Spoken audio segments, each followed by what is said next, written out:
Hi everyone.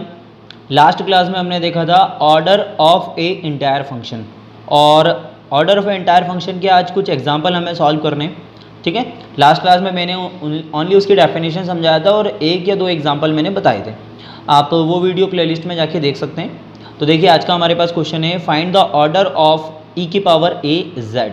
ये exponential function है जिसका आपको ऑर्डर फाइंड करना है। तो हम सबसे पहले देखते हैं कि ऑर्डर फाइंड करने का जो फॉर्मूला था वो ये था हमारे पास, limit r tends to infinite log into log m r पूरे के अपन में लॉग आर। ये हमारे पास इसका फॉर्मूला था। ठीक है, इस फॉर्मूले में एम आर जो था वो गिवन फंक्शन था। तो हम क्या करेंगे, सबसे पहले जो क्वेश्चन दिया हुआ है उसको एक फंक्शन मान लेते हैं। तो let f z is equal to e की पावर ए जेड। ओके, अब क्या करते हैं, जब हम फॉर्मूले की बात करें तो फॉर्मूले में एम आर दे के रखा है, मतलब इस एफ जेड को एम आर में कन्वर्ट करना पड़ेगा। तो मैं इसका क्या करता हूँ, मॉड लेता हूँ। अगर मैं मॉड लूँगा तो ई की power mod a into mod कितना हो जाएगा, ये हो जाएगा ई की power mod a into mod z. Okay, where हम जानते हैं यहाँ पर मॉड जेड इक्वल टू कितना होता है, आर, क्योंकि हमने ऑर्डर ऑफ एंटायर फंक्शन में ये चीज़ देखी थी कि जो z है वो r के इक्वल होता है और r जो होता है इसमें बहुत ज़्यादा लार्ज होता है। ओके, तो यहाँ पर mr जब मैंने कन्वर्ट किया तो ये जो z था वो r में कन्वर्ट हो गया और a का हमने क्या ले लिया, मॉड्यूलो ले लिया।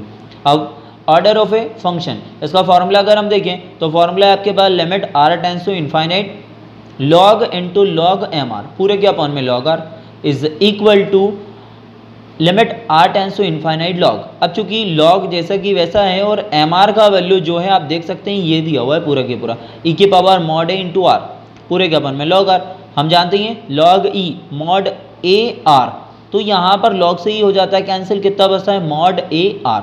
ठीक है, यहाँ पर लॉग से ही कैंसिल और ये पूरा की पूरा वैल्यू बचा। तो यहाँ पर लॉग से ही को मैंने कैंसिल किया और ये हो गया मॉड ए आर। ओके, चूँकि लिमिट बाहर चल रही है, अगर मैं लिमिट रखता हूँ तो आर का वैल्यू वो इनफाइनाइट बोल रहा है, मतलब ऊपर भी इनफाइनाइट नीचे भी इनफाइनाइट।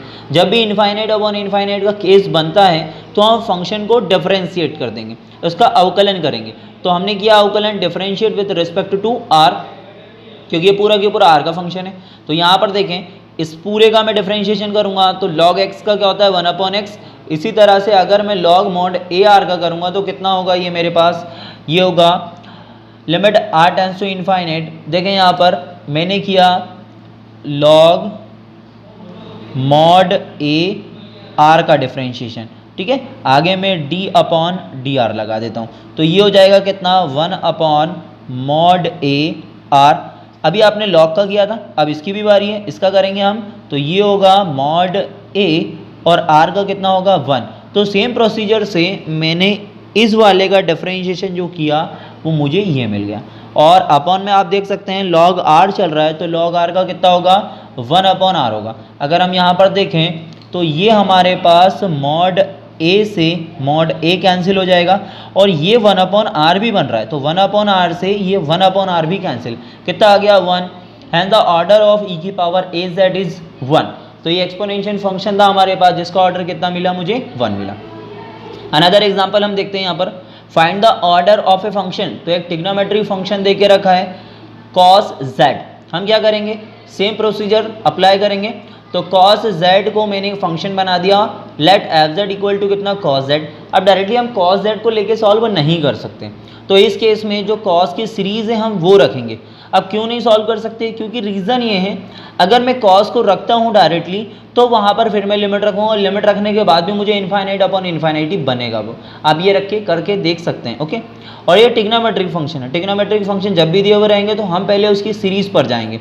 तो यहाँ पर आप क्या करें, कॉस जेड की सीरीज़ बनाए तो 1 minus z square upon factorial 2 plus z की power 4 upon factorial 4 minus z की power 6 upon factorial 6 so on.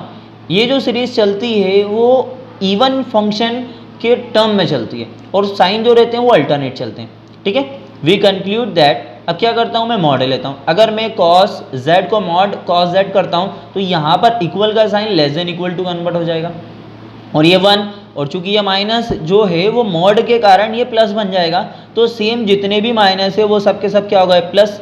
आगे अगर देखें तो इसको मैं मॉड के बाहर लिख सकता हूँ वापस से, तो कॉस z जो मॉड में चल रहा था लेस देन इक्वल टू ये पूरा टर्म, और ये पूरा के पूरा वैल्यू जो है वो एक एक्सपोनेंशियल फंक्शन के इक्वल होता है। ये फंक्शन क्या है आपके पास, e की पावर z प्लस e की पावर माइनस का z अपॉन कितना 2। अब देखें इसको मैं आप सिंप्लीफाई करता हूँ, क्योंकि सिंप्लीफाई करके अगर हम देखें तो जो हमारे पास पुराने क्वेश्चन थे वैसा के वैसे ही बनाइए, ठीक है। तो हमने इन्हें सिंप्लीफाई किया, इसको लिखा 1/2 और e की पावर z को मैंने कॉमन निकाल लिया। अगर ये कॉमन जाता है तो यहाँ तो कितना होगा 1 प्लस e की पावर माइनस का z है, अगर इसको आप कॉमन निकालेंगे तो कितना हो जाएगा e की पावर माइनस का 2z। आप मल्टीप्लाई करके देख सकते हैं, माइनस का 2z प्लस का z कितना मिलेगा, e की पावर माइनस का z मिलेगा। आगे देखते हैं इसे क्वेश्चन को। देखें जो क्वेश्चन था हमारा, अब उसको आर की टर्म में आपको कन्वर्ट करना है। तो ये हमारे पास लास्ट स्टेप में cos z के इक्वल चल रहा है, इसी को यदि मैं mr में कन्वर्ट करूंगा तो जो भी z है वो क्या बन जाएगा आपके पास, r बन जाएगा। हम ये जानते हैं यहाँ पर चूंकि mod z is equal to कितना रखते हैं हम यहाँ पर, sorry mod z is equal to हम कितना रखते हैं यहाँ पर r रखते हैं।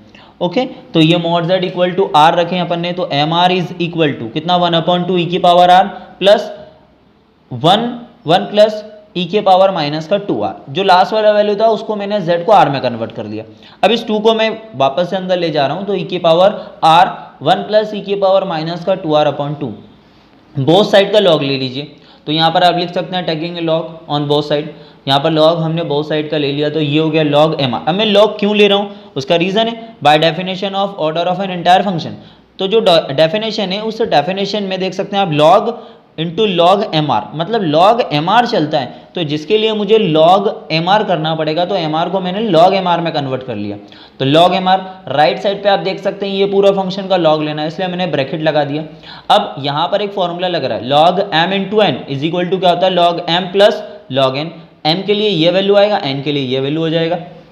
तो लॉग e की power r plus log 1 plus e की पावर माइनस का 2r/2।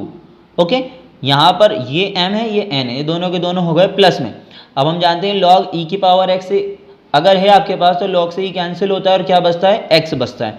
तो यहाँ पर आप देख सकते हैं log से ही कैंसिल कितना बचा r एंड देन log ये वाला एज इट इज। अब मैं क्या कर रहा हूँ log mr, तो यहाँ से मैं r को कॉमन निकाल रहा हूँ। अगर इस पूरे में से मैं r को कॉमन निकालता हूँ तो ये r कॉमन, ये तो बचेगा 1 प्लस ये log जो है यहाँ से आप r को कॉमन निकाल रहे थे तो इसे हम क्या लिख सकते हैं 1/r।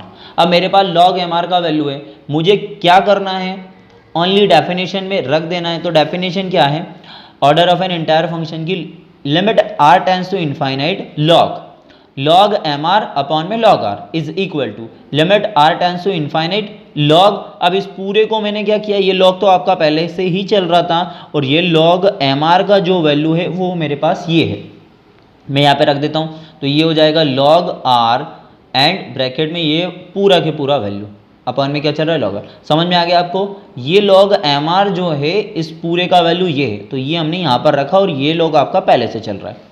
ओके यहाँ पर भी log m इंटू n का फॉर्मूला लग रहा है, तो m क्या है यहाँ पर r, n क्या है यहाँ पर ये पूरा के पूरा वैल्यू। तो log m into n is equal to log m plus log n। अब log m इंटू n में m मतलब r, तो ये हो गया log r plus log n मतलब ये पूरा के पूरा वैल्यू। ओके तो log m plus log n पूरे के अपन में log r पहले से ही चल रहा है। अब क्या करते हैं एलसीएम को सेपरेट कर लेते हैं, तो इसके साथ log r अलग और इसके साथ ये अलग। ओके तो ये हमारे पास log r upon log r क्या किया मैंने एलसीएम को अलग अलग कर लिया और ये पूरे के अपन में log r, ये वन टाइम में कैंसिल होगा। ठीक है ये स्टेप हमारे पास आ रही है। अब देखें r टेंड्स टू इनफाइनाइट, यदि r का वैल्यू इनफाइनाइट में रखता हूं तो देखें यहाँ पर ये क्या होगा 1/r मतलब 1/, 1/∞ कितना होता है 0, तो ये पूरा टर्म कितना मिल गया मुझे 0। ठीक है और 0 + 1 मतलब 1, ऊपर कितना बचा log 1 और log 1 को हम 1 लिख सकते हैं पूरे के अपन में log r, और log r मतलब r का वैल्यू इनफाइनाइट है तो कितना हुआ 1/∞। ये 1 कैसे है क्लियर है, 1/r मतलब 1/∞, 0 0 + 1 1।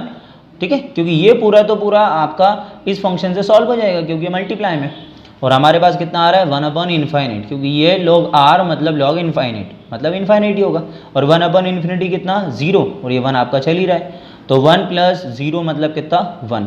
Hence the order of cos z is 1।